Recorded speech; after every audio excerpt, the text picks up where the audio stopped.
Hello and welcome to Motorsport Unplugged India. Today we have a special guest, Gauthaman Ramesh, aka G-Man Rides. He's a motorsport athlete, he's a coach, and he creates content around it. Gauthaman, I recently went to a Enduro race and I think I understand the format. But can you please explain us a little bit more about it? What Enduro is? I think that's a good question to start with because Enduro is a pretty new thing to India, and within Enduro itself, there are a lot of different formats. I also believe that Enduro is one of the older forms of off-road riding because Enduro basically means that you riding your dirt bike or off-road bike or any motorcycle in a natural terrain. Now, within Enduro, there are different types of Enduro. There is regular Enduro, which is basically uh, can be uneven terrain, can be slush, can be rocks, but nothing too extreme. And it is generally riding fast in these terrains. Think of it like motocross, but not on a man-made track, right? That's your first part of enduro. Then you move into something called as hard enduro. Hard enduro is basically what I like to ride. It is very, very extreme terrain, like huge rocks, huge boulders that we can't even walk or climb, but then you ride your motorcycle around it. Very technical stuff. It is very slow paced compared to enduro, but just very, very high in obstacles, natural obstacles, again, not man made. Then you have your third, which is extreme enduro, which is again basically man made plus natural terrain, very similar to the extreme enduro that happens in Bangalore. And the last is enduro cross. Enduro cross is basically anything that happens inside a motocross arena. Think of motocross, but every obstacle is man-made, like tires, boulders, pipes, all of these things. But then it is a lap format, like you have motos, Moto 1, Moto 2, and then it's typical motocross format, but everything is man-made. It is not just jumps. All that stuff. You used to ride in tarmac, right? So what was that incident that happened, and how did you ended up in getting into more deadlier sport than tarmac? Good question. I don't think enduro is a more deadlier sport than tarmac. See, I think all motorsport has dangers. It is just that in tarmac, it is a little bit more predictable and it is a little bit more speed oriented. With respect to enduro, it is slow, it is technical, but if things happen and things go wrong, it'll go really, really wrong. So basically, I started racing at the age of 18. As soon as I got a motorcycle, which was an R15, right? And as soon as I got that, I figured out this bike has fairings. So what do I do with a fairing bike? Okay, then I found YouTube. Then I realized, okay, you race on tarmac. So then I went to MMRT. I started racing the national championship. Started off with the 130cc category. Back then there was 130cc category, so I was riding the 135s. Then I moved into the 165 category. That's when I rode the R15, and things were going good. And suddenly I had a bad crash. It was a pretty fatal crash. I broke my ribs, punctured my lungs. I was in the ICU for around 3 months, and then took me a good 6 months to get back to walking, doing the regular stuff. And that was when, again, I was a kid. I was 18, 19 years old. My parents got really scared. I got really scared also. People don't admit it, but I got really scared. So again, my parents said no more riding bikes. So that's when I stopped riding tarmac. And now I think it's been 7, 8 years late. I think maybe 10 years. 10 years later, I moved into a whole different sport, which is dirt riding. So You have gone to international races as well. Can you please tell us what kind of races and what countries you've been to be? with respect to riding motorcycles, I've only been to Thailand. So I feel, like hard enduro is a very, very new sport in India. There are not a lot of facilities to do hard enduro. I do practice in one facility where I do that. But then again, races are not there in India, right? And also hard enduro as a whole, you need to be able to ride in natural terrain, which is again restricted here. So a lot of countries abroad have tracks that are hard enduro tracks. Thailand is the most accessible one, and Thailand is the biggest one. Okay. Like the level of riding in Thailand is on par with the international standards, like Europe, maybe Australia. They ride as good as that. Accessibility of bikes are there, and it is also friendly on the pocket. So I visited Thailand once, started riding off-road there. Then I did a few trainings in Thailand, got trained. So generally I train with the Thai national champion. So he's the one who trains me when I go there. So again, like in front of him, I'm like a kid, right? But again, so did a few training sessions there. Then I participated in the Thai national championship, one round of it, which happened a couple of months back. So there I was able to place 6th in the international category, and I placed 12th overall in the bronze category, which was very shocking to me also. I don't think, I think the fitness helped a lot, but that was a good milestone for me to say that, you know what, maybe I can start riding Enduro at an international stage. So now I am looking at participating another race this year again in Thailand, another round of the Thai national championship. And next year, if things go well and if there are enough sponsors coming in, I will do one whole championship round to see where I stand in the international stage. So you were invited to Turkey for racing. So did you went there, or were there any issues? Okay, so so Turkey is again one more great place to ride hard enduro. So there is this race called as Hearthstone Enduro in Turkey, which happens it's a big event. So I was the only Indian to be invited officially by them to come there and ride, which basically meant that they waived the registration fee off, which is around 2 lakhs Indian rupees in itself.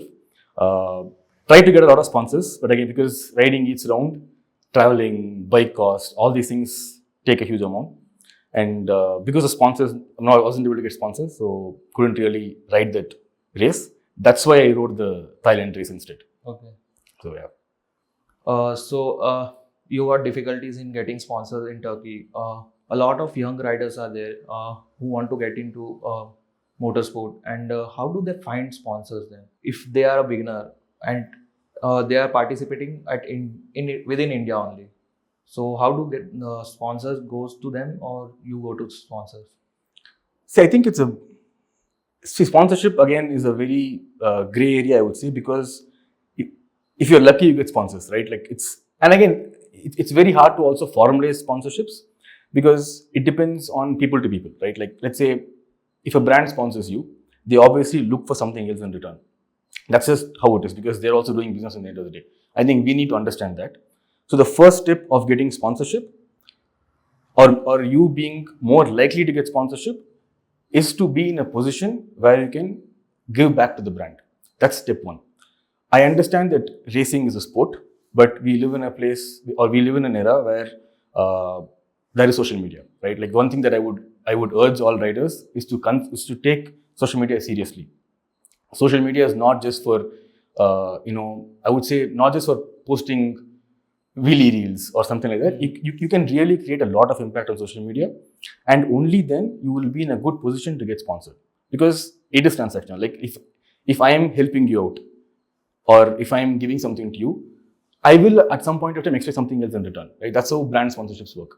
So if you have a good social media presence or if you have a good following, then the likeliness of a brand to sponsor you is high. Even then, it is still a gamble, like because I do have a decent amount of followers, but still I wasn't able to get a sponsorship, right? So it is a hit or miss. But then again, there are other avenues like T2 Sports. There are people who do it out of passion, who sponsor.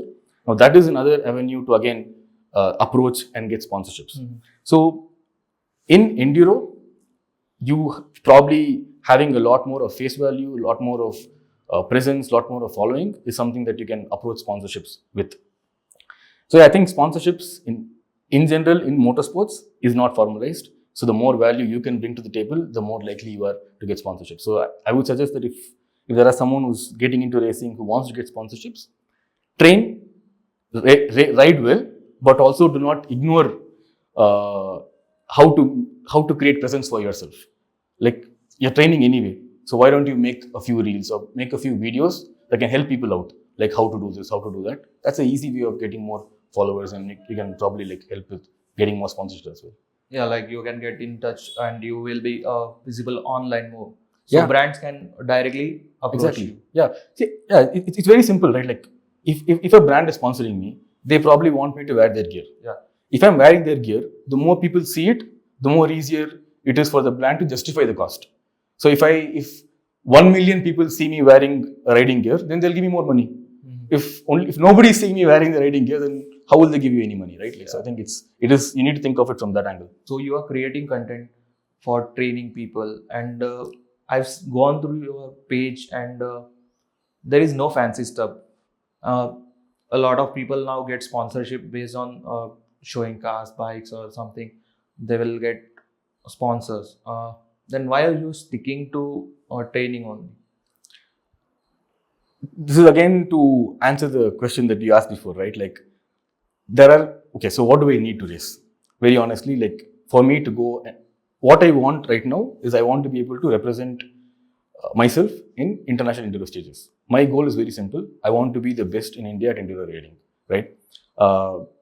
And for me to do that, I need to go race more abroad. And maybe in the next few years, I want to make myself a good name in enduro. For this, obviously, I need some level of money to go inside. If I go and ask a brand for sponsorships, it is a hit or miss. They might give me, they might not give me. It is dependent on someone else. The other way of looking at it is, how can I make some financial help for myself to go race? And that is where this training came into picture, right? Even before I got into racing and everything, I like teaching people. Like, it used to be a profession at some point of time as well, in a different avenue, but I like teaching people, and teaching comes to me very naturally. So that's the first time when I started creating, okay, for me to do a wheelie, for me to do a single blip, or for me to figure out how to climb this rock, I had to go and search so many YouTube videos. And not a lot of people will do that. Especially in India, nobody is doing that. So maybe if I start putting out how to do videos, it will help people. And then the people who follow you are very targeted people. Like, for example, I want people who are serious to follow me. Only when serious people follow me, I can maybe host a workshop later that they will come and pay for training, right? Like, if I just post fancy videos, I will get a lot of followers, but the conversion to training won't happen, right? So that's why I started doing a lot more of how to videos, how to do this, how to do that. And then I hosted my first workshop. And this happened probably like a year and a half before. The first ever workshop I announced, it was at a good cost. It was not like at a cheap cost as well. I was slots full in just like 15 minutes. Then that's when I realized, okay, fine, there is a lot of demand for this, right? So then I started conducting workshops, teaching more seriously. And that is the way I fund my racing. So by my workshops is when I get my own sponsorship to go and race. So that's why my content is very targeted. But how do you manage your work life and racing career? I don't have a life. Is a great way of putting it. I'm either, every weekend I ride the bike, Saturday, Sunday. So whenever you ride the bike, your day is completely gone. And I post, let's say, 4 to 5 reels a week. So I come back from work, I post reels. So this is pretty much all I do. So there is no balance. I'll be honest with that. I don't have a balance right now. Maybe in the next 5 to 6 years, I will find a balance. But right now, I'm very targeted about what I want to do. And this is the only thing that I want to do. So my work, I like my work. It's a good job. It helps me to again fund my racing.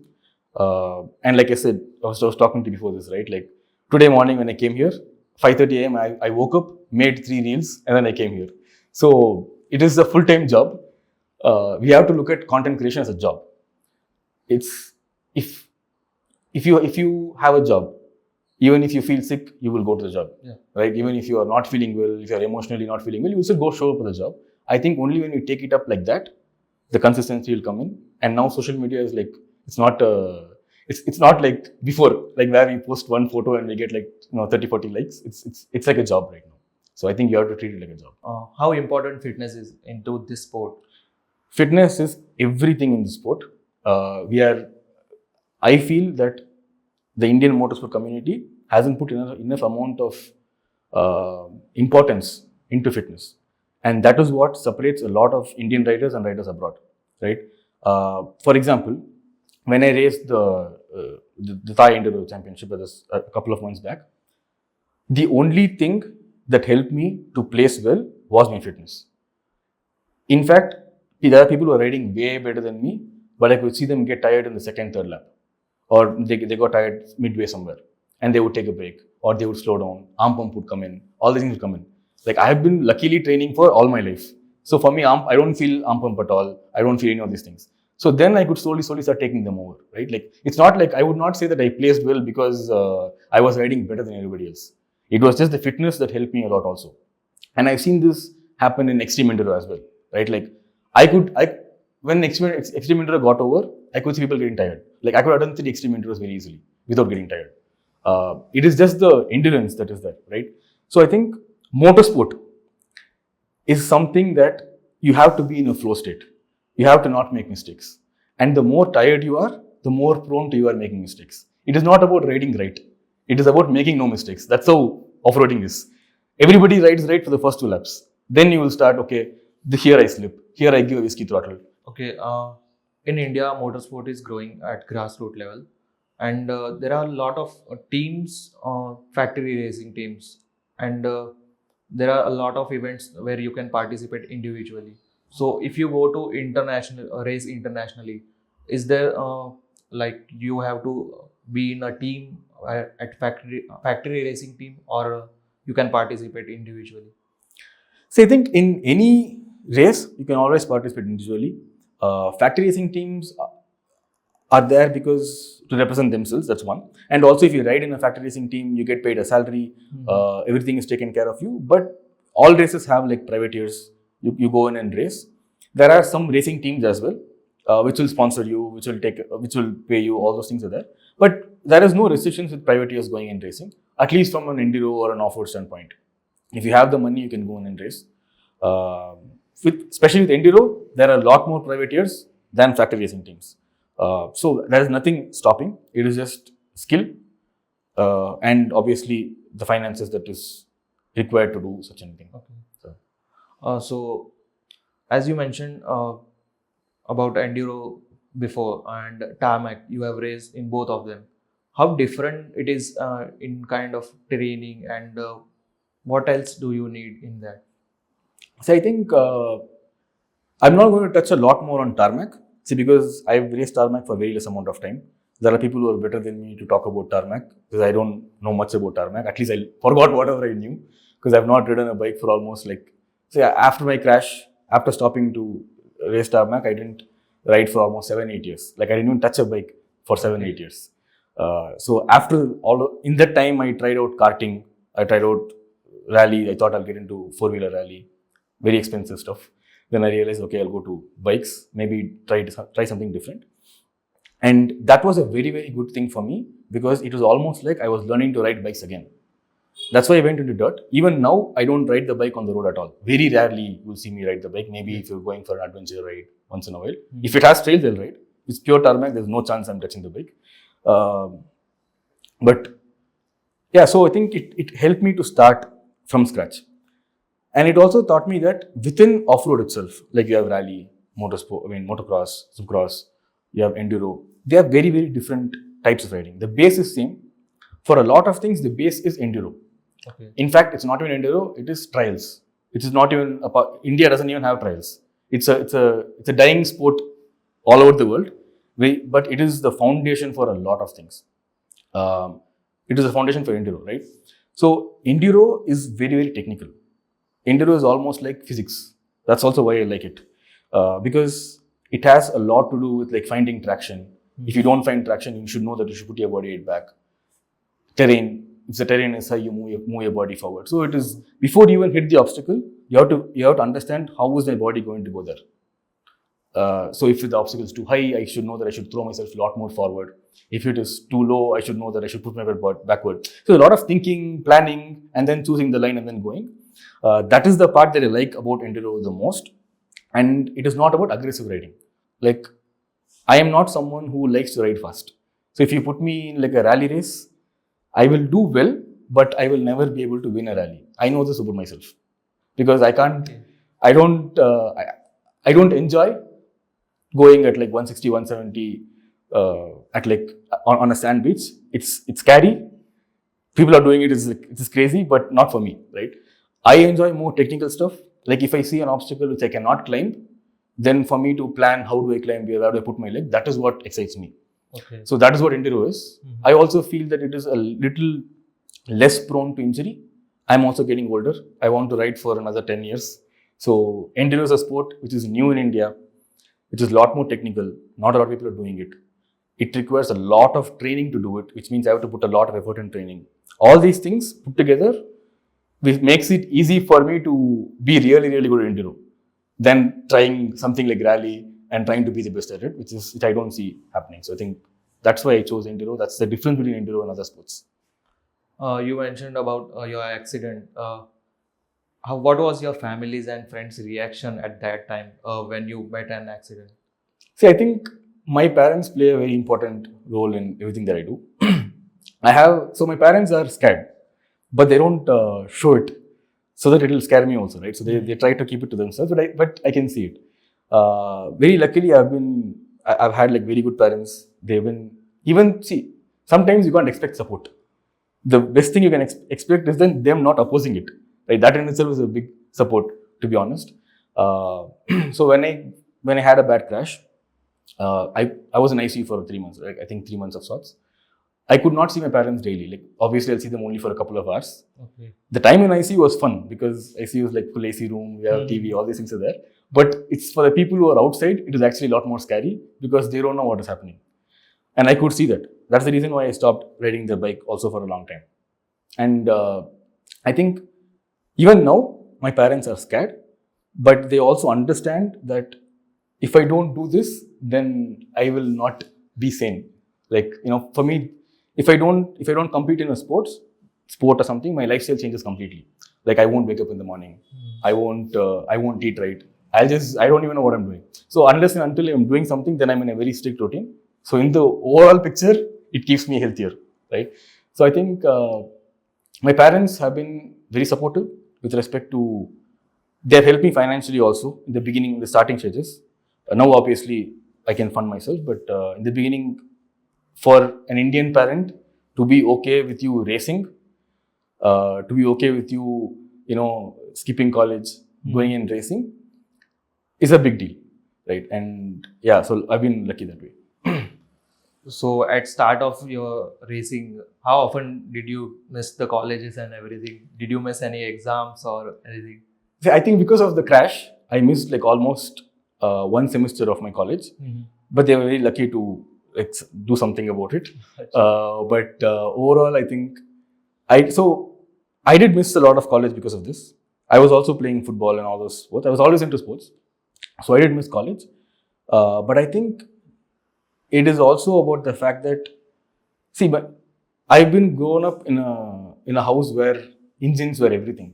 Like, my dad is a very, very famous mechanical engineer. He's worked with all the brands that he's worked with, developing engines and all of these things. So I've been with engines all my life. Even when I was a kid, I used to see my dad do a lot of race cars and all of these things. So I've been around that. So that's the reason why I probably like to ride motorcycles. So I think somewhere down the line, I think even they understand that it is their mistake that I'm doing this. So I think that's the reason why they don't say much about it. Okay. So I've seen a lot of kids learning, training in recent Enduro event, Enduro cross event. Yeah. There were very small kids, like miniatures, and their parents were supporting it. Yeah. So what kind of advice would you give to those parents for training, like how to scale up? First of all, I'm super happy to see the amount of kids that are riding these days. Like, they're not riding, they're sending it, right? There are kids that are taking huge motocross jumps, huge air times, which is like, it's crazy, and it's proof that it is evolving. There are also a lot of people who are training people at a grassroots level, which is a great thing, right? The one thing that my advice to parents who have kids who are into this and who are supporting them, it's very simple, right? I think this needs to be looked at as a sport. This is not like, it is not just about riding a bike. The entire ecosystem has to be built. Like, for example, if your kid was into swimming and they're trying to compete at national level, there will be a nutritionist, there will be a physical trainer, there will be all of these things. I think we need to look at it like that also, because this is a motocross. To be very specific, motocross is a very, very demanding sport. It's one of the most demanding sports out there, right? So I think the nutrition bit of it, the fitness bit of it should not be exempted. That is the thing that they should also look into. Only then they can actually build the kit at a very high level. Another advice that people who are also getting into enduro, it is not about riding the obstacle. Like, see, I think we think that just because we're able to clear an obstacle means that we can ride well. It's not about clearing an obstacle, it's about clearing it the right way so that you don't expend your energy.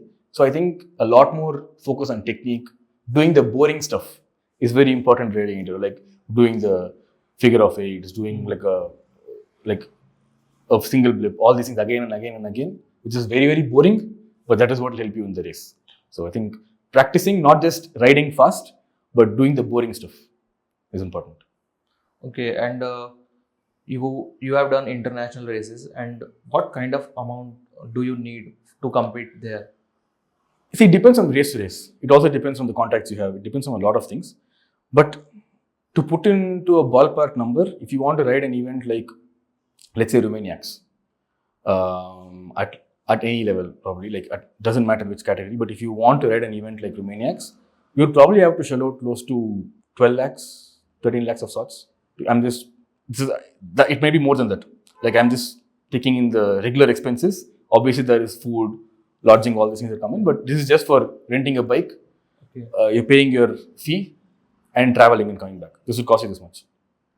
So, like, it will go around 15 to 16 lakhs with traveling and everything. Yeah, and that is if you're lucky, if you don't get injured. If you get injured, if you get hospitalized, it's a lot more. So, this is just your base amount. At the time of Turkey, what kind of amount was demanded? See, for Turkey, like I said, the registration in itself was 2 lakhs that they waived off. Mm-hmm. So I had to probably, for my bike rental, for my travel and all these things, I probably had to pay around 8 lakhs of sorts. That's just for my travel. So that was the sponsorship that I was kind of looking for. To be honest, not in 8 lakhs. 50% of it was what I was looking for because I was able to put in 50% of it. You're not going to get fully sponsored in most cases. You will have to put in some amount of money from your pocket. Why? I don't know. But that's when I realized, maybe another race where I can race much more peacefully is better. That's when I chose Thailand. So right now, what's your lineup? What kind of race are you going for next one? My next race most probably is going to happen on October. It'll again be in Thailand. It will be the third round of the Thai National Championship. That is my next race. And if things go well, I am talking to a few sponsors. If everything is going well, then I will be able to race the entire National Championship next year in Thailand. So which is basically 4 rounds throughout the year. So this will at least make me be a part of the championship and I'll be able to see how much points or whatever I'm able to. So Gauthaman, right now you are the only Indian to compete internationally, right? As per my knowledge, yes. I am currently, I think at least for the last couple of years, or last year, I would have been the only one. Last year I think. So what kind of pressure was there in international races than India? The pressure was much lesser, to be honest. See, I think in international races, it's you don't know anybody. Nobody is watching. And I think this also brings a very good point with respect to race atmosphere. Like the race atmosphere internationally is so much more chilled out than in India. Like the minute they know you're a foreigner trying to come and compete, everybody helps you out. Okay. My scrutiny in Thailand was so easy because everybody just gave me way. Because they were just so nice to me because they're like, oh, someone's coming from somewhere to ride. Let us give him the way. So the process, the scrutiny with respect to your race experience, everything was just like so seamless. Like it felt like I went for a vacation, came back, the race was intense. But apart from that, it was just very fun because the crowd, nobody judges anybody at all. The biggest difference that I've seen from racing abroad to here is that people don't judge you based on what motorcycle you ride. Like, for example, let's say in Thailand, right? Like, all motorcycles will come in and compete in Enduro. Like, you will have obviously Husqvarna 300 2-strokes, the KTM 2-strokes, which is the top of the line bikes for Enduro. Then you'll have KLX 230s. Then you have KLX 140s. Mm-hmm. Then you'll have CRFs. So, let's say CRFs, KLX are all their integral motorcycles there. But nobody kind of segregates a person with respect to the motorcycle they ride. It is more around everybody having fun It's more around how well you ride.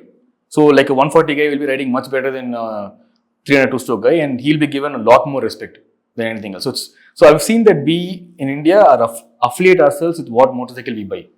Like for us, again, I'm just talking out of what I've seen. There are definitely people who are different, but maybe a good shift to have would be that we probably have to value the talent a lot more than the motorcycle we ride. Right? That is, I feel, a lot more important. Like, let's say if I have a costly motorcycle, that doesn't mean that everybody has to give me way. That doesn't mean that we've achieved something. Like, are we able to put that motorcycle to use? Like, can I ride the motorcycle the way it's supposed to be ridden? I think that is a more important talent or a metric to judge someone. And second is, I think, there, when people fall down, so let's say a big example, right? If I fall down trying to attempt something, here, it'll be full silence. It'll be full silence. People will probably see, they'll judge you, all these things will happen. There, if let's say I try to climb, I fall down, everybody will clap hands. It's a fun spectacle for them. Okay. So even you, after falling down, you will feel much more happy to try it again. So the race pressure was non-existent. It was just like, it was a theme park, everybody is just trying to have fun. And that actually calms the atmosphere a lot more. It was way hotter. It was very hard. Still, despite all of these things, I was very comfortable riding there. So when you travel internationally for the races, who comes with you? Like any friend or from your family? It's generally my friends. So I have two very close friends of mine who are also equally into Enduro, and they generally travel with me whether like if it's races or workshops. One of them is also the person who takes a lot of my content. The other person is also the person who helps with a lot of my mechanics, like setting up my bike, suspension. So it's none of us wanted to do this, but it's organically become a team where one person shoots content, one person gets the bike prepped. So the bike prep is generally done by Tejas. The content is generally shot by Vignesh. So the three of us are like our own Enduro crew. So great. Good to have friends like that. Into same interest and all. Yeah, wouldn't have been possible. Honestly, like if I didn't have the support that I have from my friends, none of this would have been possible. There's no chance because it's not a one person thing at all. So yeah. Okay, Gautam, thank you so much for coming on our podcast and helping us understand different formats of racing, enduro, motocross, and tarmac as well, and hard enduro. Thank you so much. So, if you like our video, don't forget to comment, share, and subscribe to our channel, Motorsport Unplugged India.